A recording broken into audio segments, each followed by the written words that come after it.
अस्सलाम वालेकुम, this is Aarish Shafi. उम्मीद करती हूँ आप तमाम लोग खैर खैरियत से होंगे। इसराइल के लिए हर गुजरता दिन ही मुश्किलात पैदा करता हुआ नजर आ रहा है और इसी हवाले से कुछ खबरें मंजर आम पर आई हैं, वो आपके साथ में शेयर भी करूंगी। इसराइल अब मजबूर हो चुका है कि गजा से वो अपनी फोर्सेस को निकाल रहा है और यकीनन ये हमास की एक बहुत बड़ी कामयाबी है। अगर हम ऐसा कहें तो इसमें कुछ गलत नहीं होगा और ये भी हमारे सामने ही है कि कैसे हमास के मुजाहिदीन ने इसराइली फोर्सेस को दिन में तारे दिखा दिए हैं और इसके तो अमली सबूत भी मौजूद हैं कि कैसे हमास के मुजाहिदीन के आगे इसराइली फोर्सेस को पसपाई का सामना करना पड़ रहा है। उधर ईरान की जानिब से भी कुछ ऐसे इक़दाम उठाए गए हैं जिससे इसराइल बैकफुट पर जाने पर अब मजबूर हो गया है। ईरान की जानिब से मोसाद के 4 एजेंट्स को न सिर्फ पकड़ा गया है बल्कि उन्हें गुज़िश्ता रोज फांसी की सजा भी सुना दी गई है। मोसाद वही इंटेलिजेंस एजेंसी है इसराइल की जिसका शुमार दुनिया की बेहतरीन इंटेलिजेंस एजेंसीज में होता है और उनके एजेंट्स के बारे में ये मशहूर है कि वो इतनी सफाकी के साथ अपने दुश्मन का खात्मा करते हैं कि देखने वाला भी हैरान और परेशान हो जाता है। और इसी तनाजुर में हम ये देख रहे हैं कि आज ईरान के शहर करमान में जनरल कासिम सुलेमानी की 34वीं बरसी के मौके पर 2 इंतहाई खौफनाक धमाके हुए हैं जिनमें मुतादिद अफराद के शहीद होने की भी इतलात हैं। इसके अलावा दर्जनों के करीब लोग जख्मी भी हुए हैं और जानबूझ के एक ऐसे दिन का इंतखाब किया गया है कि ईरान के जख्मों पर नमक छिड़का जा सके। आप सभी जानते हैं कि जनरल कासिम सुलेमानी ईरान के एक सुप्रीम कमांडर भी थे और मिलिट्री अफेयर्स में उनकी इन्वॉल्वमेंट भी होती थी। जनरल कासिम सुलेमानी को 3 जनवरी 2020 में इराक के शहर बगदाद में एक ड्रोन अटैक के जरिए असैसिनेट कर दिया गया था, जिसके बाद ईरान की जानिब से सीवियर कॉन्सिक्वेंसेस की भी धमकी दी गई थी। और अभी रिसेंटली भी हमने देखा कि ईरान के ही एक कमांडर को सीरिया में भी टारगेट किया गया है।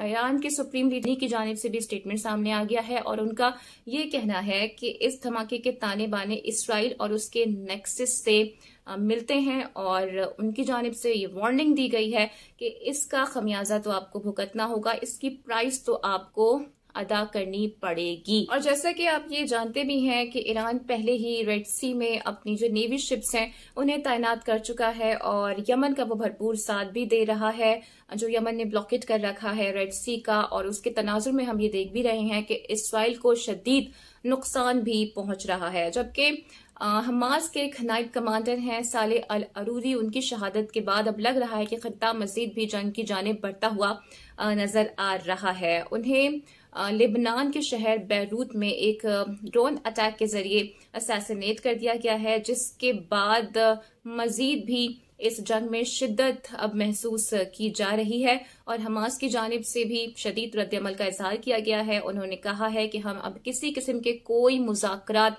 इसराइल के साथ नहीं करने वाले हैं और वो अक्यूज कर रहे हैं इसराइल को इस असैसिनेशन के लिए भी। जबकि इसराइल पे इतना खौफ तारी हो चुका है अब हमास के मुजाहिदीन का, अबू उबैदा का, कि उसने अपनी फोर्सेस को अब हाई अलर्ट कर दिया है। इसके अलावा लेबनान में इजाफी फोर्सेस भी पहुंचा दी गई हैं, साजो सामान भी पहुंचा दिया गया है। अक़वाम मुत्तहिदा की वहां पर जो फोर्सेस पहले से मौजूद हैं उनमें भी अब तशवीश की लहर पाई जा रही है, क्योंकि अब उन्हें भी अंदाजा है कि हिजबुल्लाह की जानिब से एक काउंटर अटैक जरूर किया जाएगा और जाहिर है वो इस पे रिस्पॉन्ड भी करने वाले हैं। तो सूरत हाल काफी ज्यादा गंभीर होती हुई नजर आ रही है और पूरा खित्ता ही अब जंग में जाता हुआ नजर आ रहा है, जिसके कॉन्सिक्वेंसेस बहुत ज्यादा अच्छे डेफिनेटली इसराइल के लिए नहीं होंगे। मुख्तलिफ महाजों से इसराइल के लिए पहले ही काफी मुश्किलात पैदा हो चुकी हैं और अब सिनेरियो कुछ ऐसा बन गया है कि वेस्टर्न मीडिया की जानिब से भी इसराइल के खिलाफ कुछ वीडियोस मंजर आम पर आ गई हैं, जिसमें देखा जा सकता है कि इसराइली फोर्सेस चीख रहे हैं, चिल्ला रहे हैं और ये कह रहे हैं कि हमें जंगज़दा इलाकों में ना भेजा जाए। ये पहले नहीं हुआ लेकिन अब ये हो रहा है, क्योंकि दुनिया भर में ही अब इसराइल के खिलाफ प्रोटेस्ट हो रहे हैं। शायद ही कोई ऐसा मुल्क होगा जहां पर फलस्तीनियों के हक में और इसराइल के खिलाफ लोग इकट्ठा ना हुए हों, प्रोटेस्ट ना किया हो। जबकि न्यूयॉर्क की टाइम्स की जानिब से भी एक स्टेटमेंट सामने आई है, एक दावा सामने आया है और उन्होंने ये इंकशाफ कर दिया है कि इसराइल की जानिब से मजीद भी हमास के जो कमांडर्स हैं या लीडर्स हैं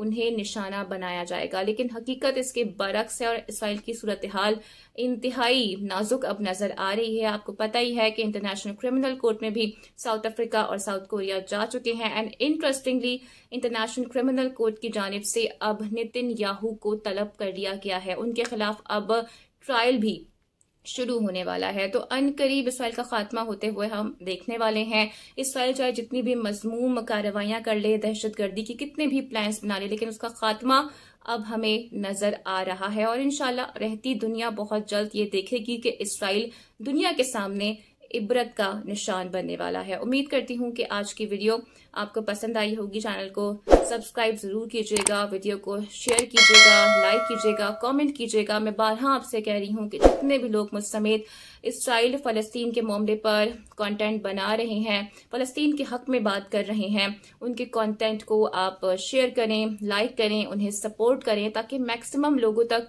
हमारी आवाज पहुंच सके, हमारी ये वीडियो पहुंच सके, ताकि मैक्सिमम लोग इस वॉर में, जो कि इसराइल ने एक प्रोपेगेंडा वॉर शुरू की है, इसमें अपना हिस्सा डाल के इसराइल को उसके अंजाम तक पहुंचाने में कामयाब हो सकें। अगली वीडियो में आपसे फिर मुलाकात होगी। अपना बहुत ख्याल रखिएगा। Take care. अल्लाह हाफिज।